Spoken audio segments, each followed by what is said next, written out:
MSW Media.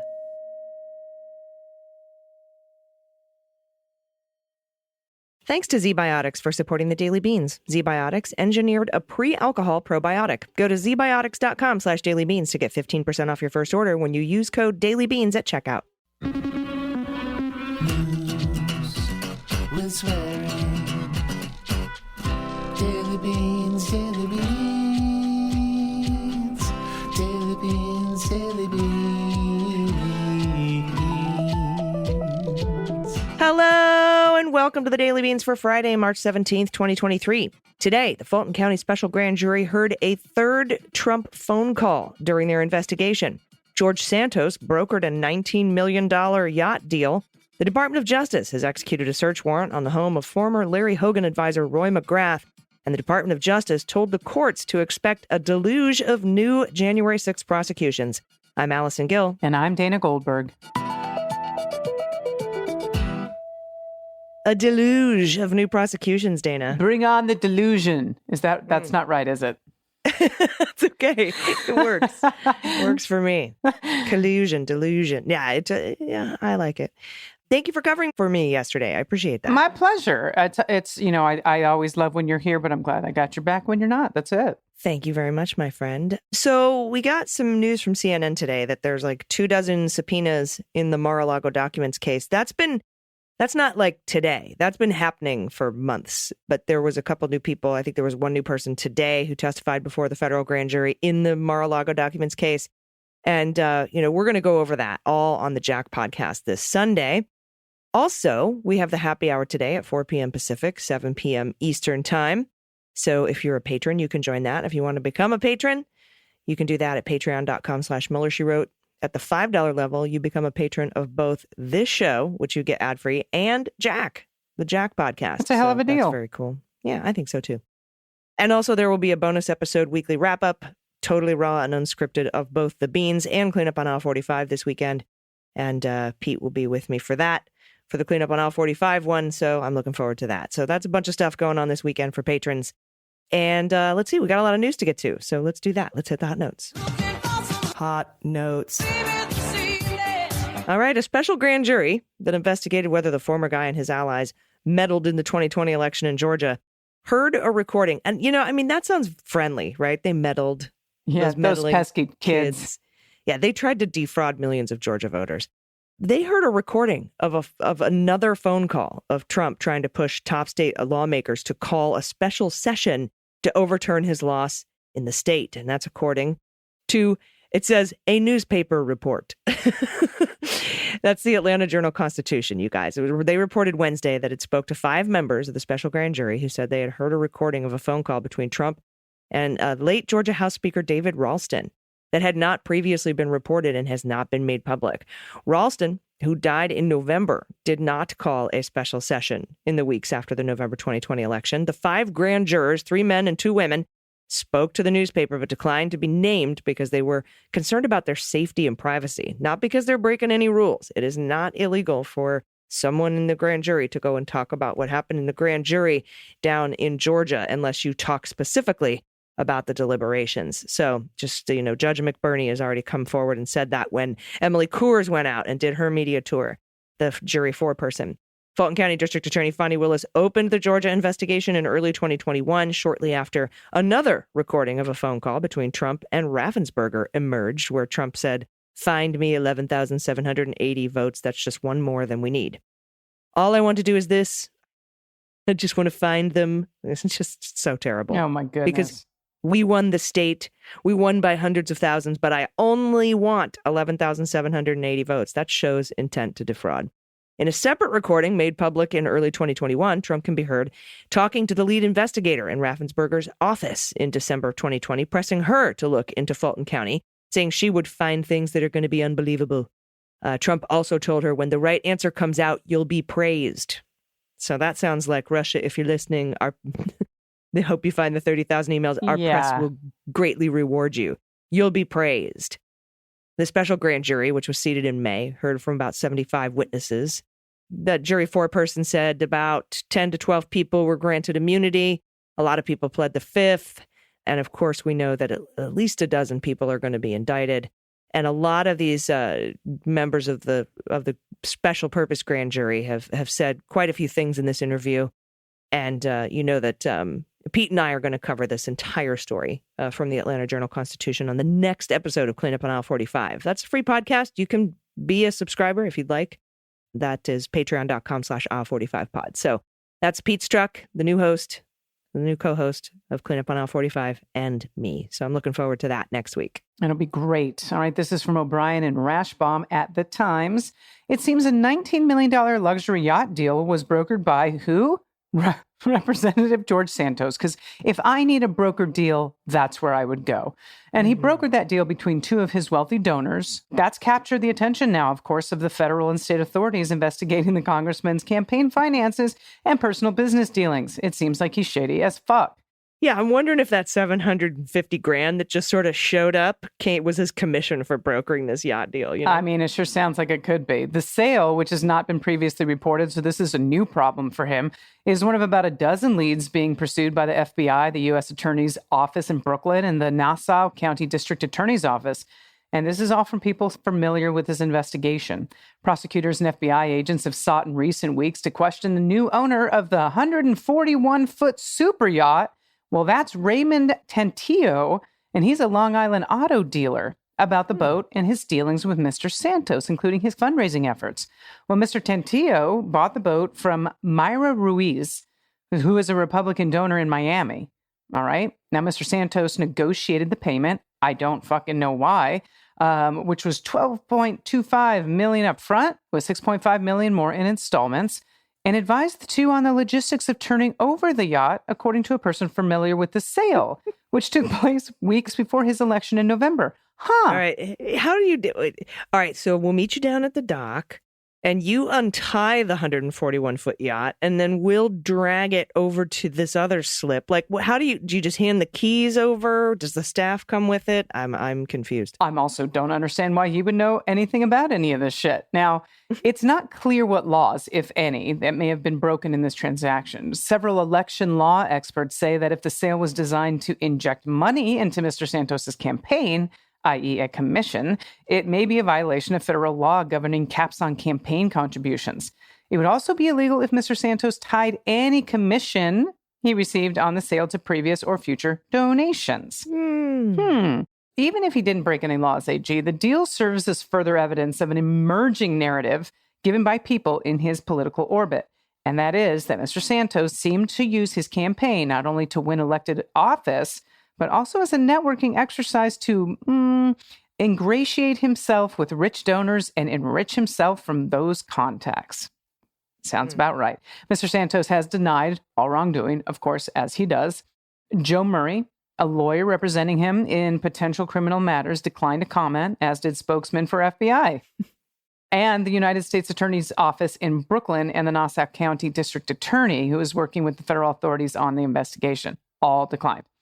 Mr. Santos's campaign finances and personal business dealings have been under scrutiny following revelations by the New York Times in December that Mr. Santos had fabricated or embellished all of his resume. The Times has since reported on curious omissions in his campaign filings. There's a lot of stuff missing financially. Also, an unregistered fund connected to him and other irregularities in his finances. This guy seems to be a big fucking con artist. And there was another article that just came out about where all of this started and how George Santos is involved in it. It's pretty interesting. Maybe we'll cover that sometime this week. But it goes all the way back to the Reagan administration and Bush Sr. Of course it does.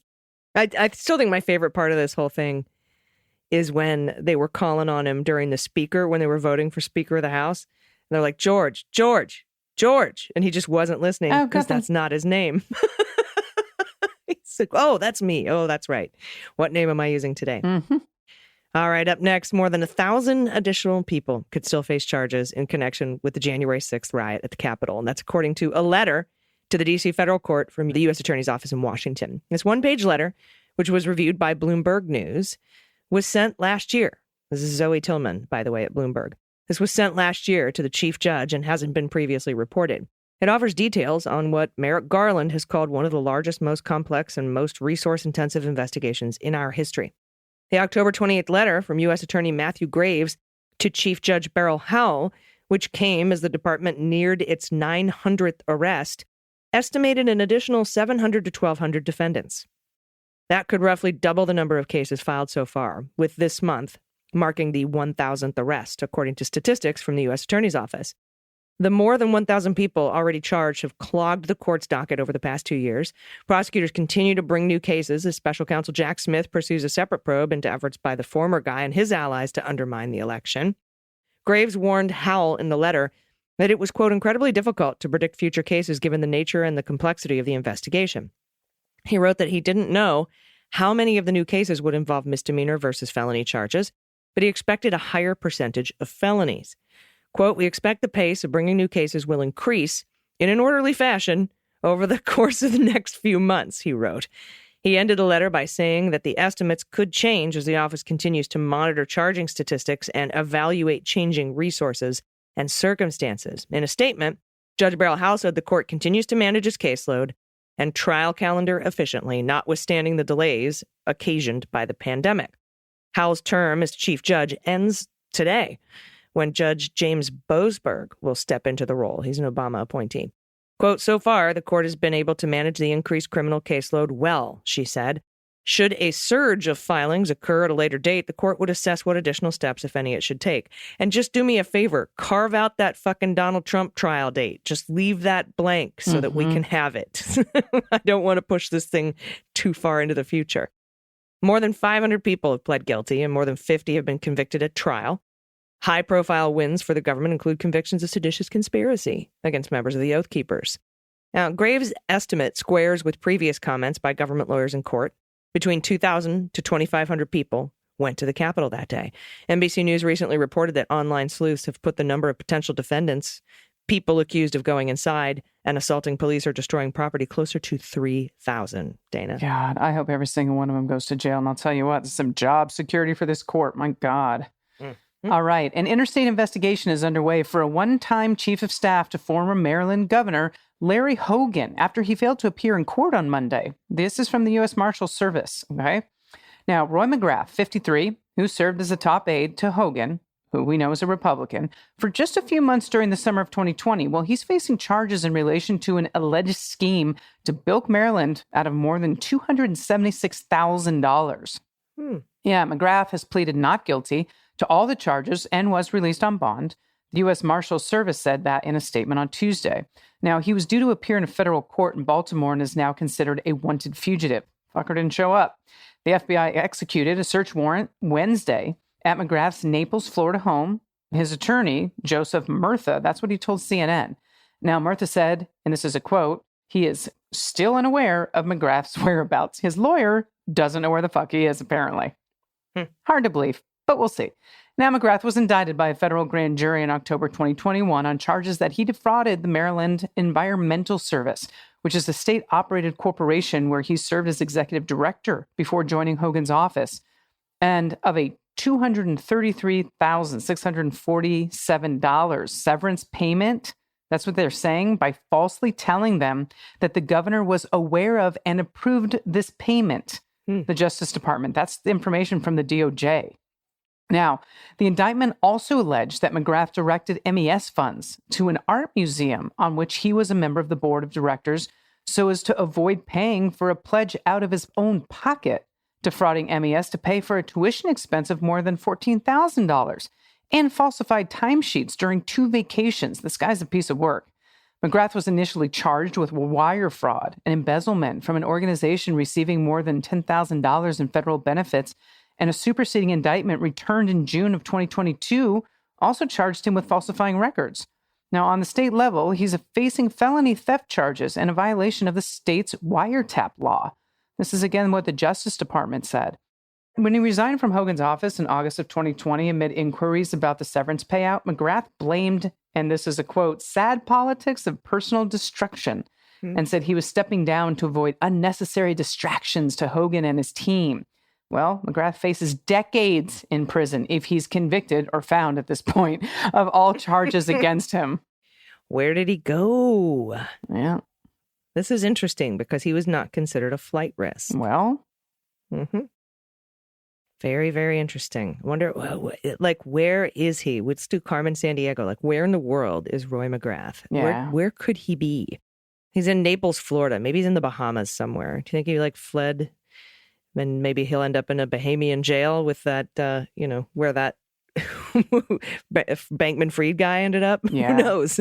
Who knows? I don't know where he is, but he's pretty close to the Bahamas down there. We'll see. Maybe he hitched a ride on the George Santos brokered yacht. I mean, it would be amazing. Who knows? Maybe that was the handoff of the yacht was also, oh, by the way, we got to drop this guy off in St. Croix. Oh my God, could you imagine? 5 stars. Thanks, guys. Bye. You know what's really sad is I'm totally joking. And that's fucking feasible in today's Republican Party. 100%. It could totally happen. All right, everybody, stick around. We'll be right back with the good news. After these messages, we'll be right back.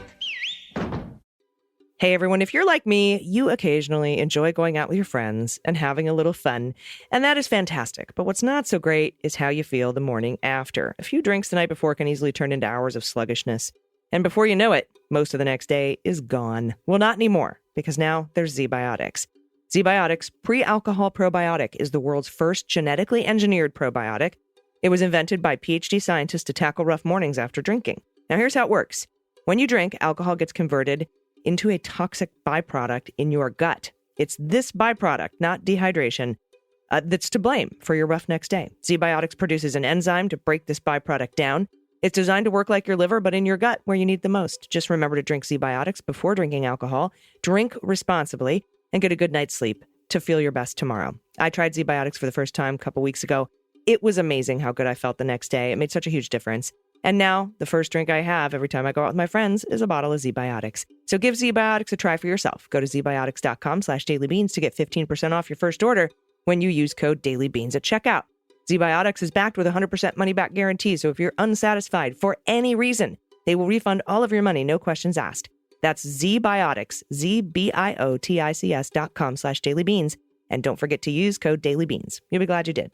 Welcome to Teacher Quit Talk. I'm Miss Redacted. And I'm Mrs. Frazzled. Every week we explore the teacher exodus to find out what, if anything, could get these educators back in the classroom. We've all had our moments where we thought, what the hell am I doing here? From burnout to bureaucracy to soul-sucking stressors and creative dead ends. From recognizing when it was time to go to navigating feelings of guilt and regret afterwards, we're here to cut out the gaslighting and get real about what it means to leave teaching. We've got insights from former teachers from all over the country who have seen it all. So get ready to be disturbed. Join us on Teacher Quit Talk to laugh through the pain of the U.S. education system. We'll see you there.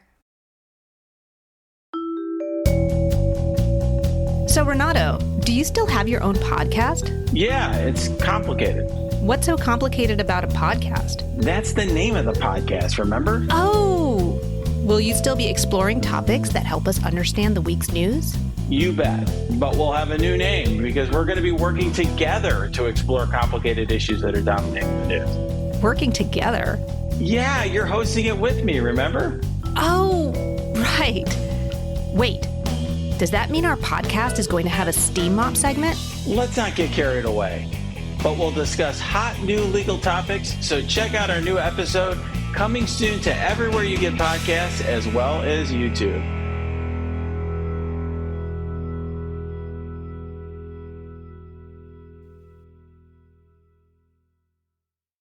Everybody, welcome back. It's time for the good news. Who likes good news? Everyone? Then good news, everyone.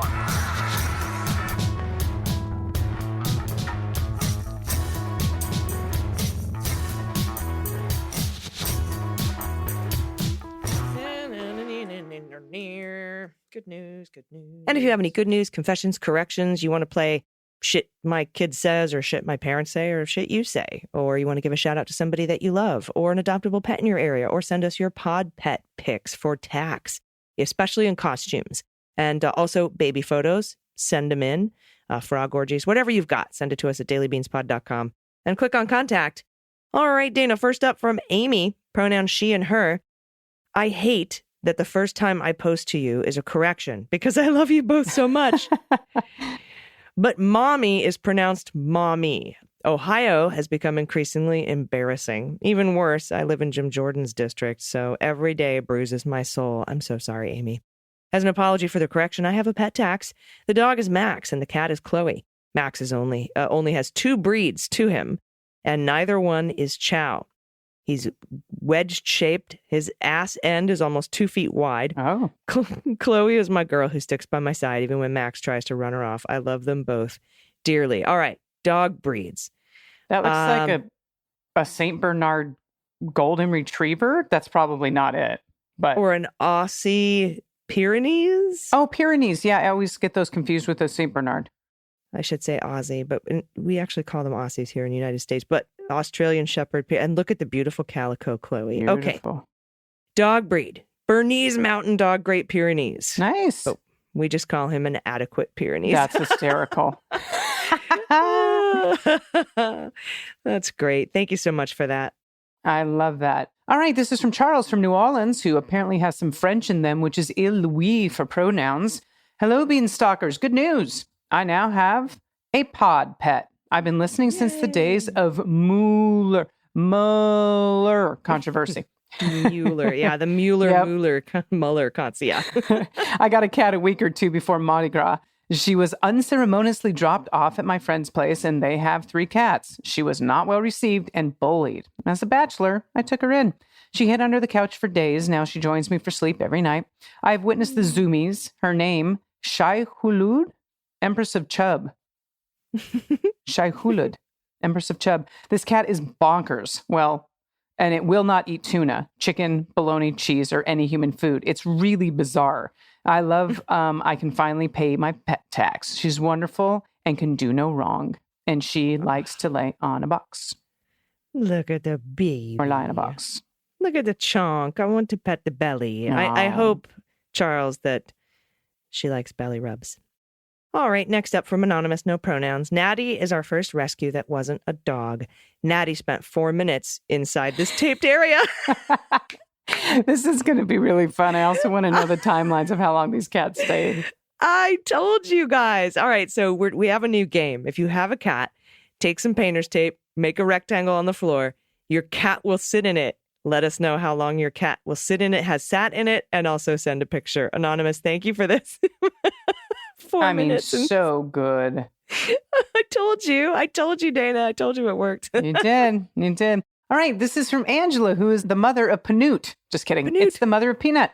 I've been such an insufferable bee lately.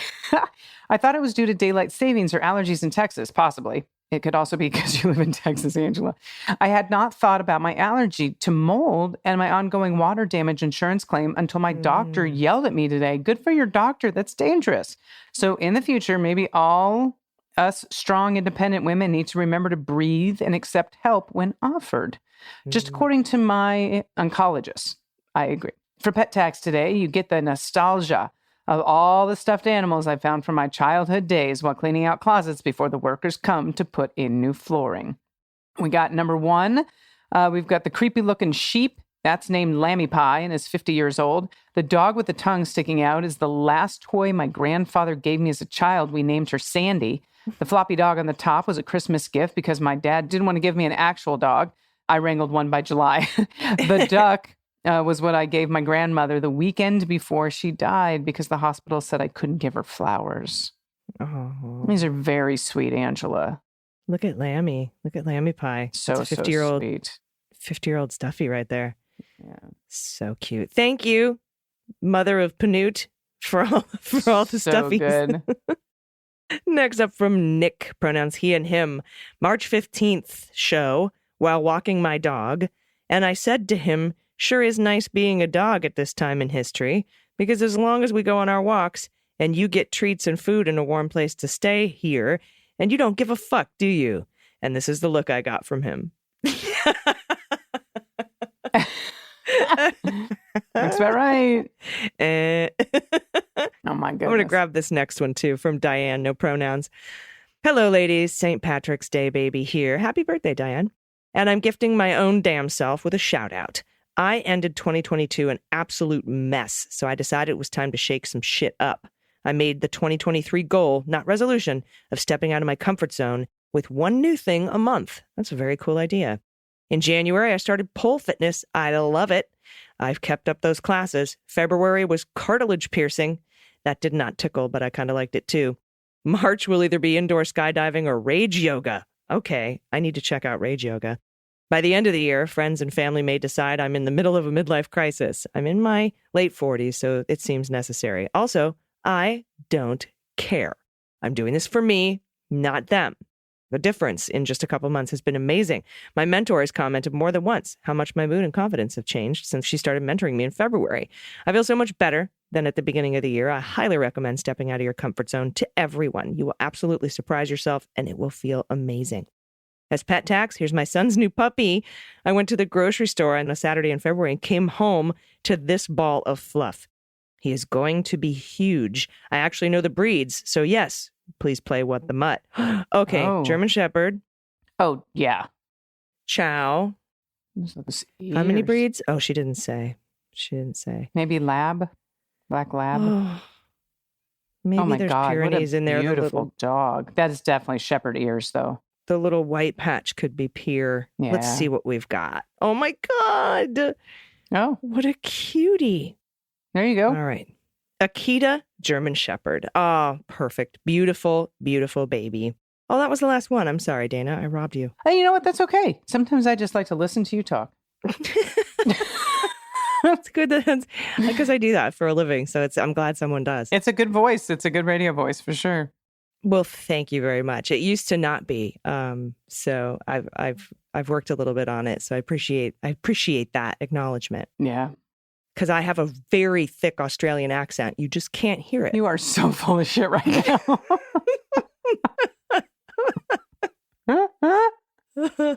Oh, man.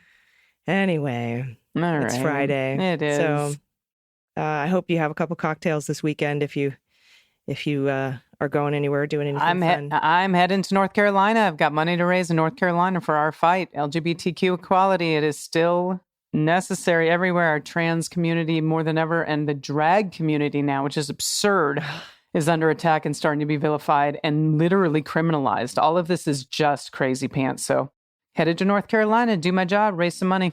North Kakalaka. Awesome. North Kakalaka. That's going to be an excellent show. And are you doing anything on May 20th? I can't remember. I am. May 20th, Albuquerque, New Mexico. If you're in the surrounding area, Beans listeners, I think there's only 15 tickets left for the show. It's a 300-person theater. It sold out in 2 weeks. I could not be more proud. And it's still 2 months away, but it's just a one-night show. If you are hearing this and you're thinking, oh, I can wait to get tickets, don't wait. Go to my website, danagoldberg.com. It's just been redone. You can go to the appearances page, scroll down, Dana Goldberg back in Berkey, and make sure you get your tickets before they're gone, because they are going to go. I would imagine it's going to sell out next week. Yeah. If you're thinking it's the last minute, it is. It's the last minute. Get your tickets. Yep. Thank you so much. And, by the way. Yes, dear. This just in, and we'll talk about this next week. A man has pled guilty to a $1.9 million baby formula fraud scheme. Whoa. Justice Department Criminal Division, just across my desk. So that's interesting, because we also know that the DOJ is investigating the Abbott Laboratories, the people who make baby formula. So I don't know if this is connected, but we'll talk about it on Monday on the Beans. So until then, everybody, please take care of yourselves, take care of each other, take care of the planet, take care of your mental health. Vote blue over Q. Take everyone with you. I've been AG. And I've been DG. And them's the Beans.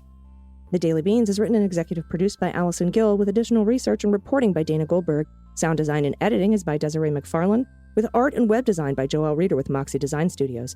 Music for The Daily Beans is written and performed by They Might Be Giants, and the show is a proud member of the MSW Media Network, a collection of creator-owned podcasts dedicated to news, politics, and justice. For more information, please visit mswmedia.com. MSW Media. Hi, I'm Harry Littman, host of Talking Feds, a roundtable that brings together prominent figures from government law and journalism for a dynamic discussion of the most important topics of the day. Each Monday, I'm joined by a slate of Feds favorites and new voices to break down the headlines and give the insider's view of what's going on in Washington and beyond. Plus sidebars explaining important legal concepts read by your favorite celebrities. Find Talking Feds wherever you get your podcasts.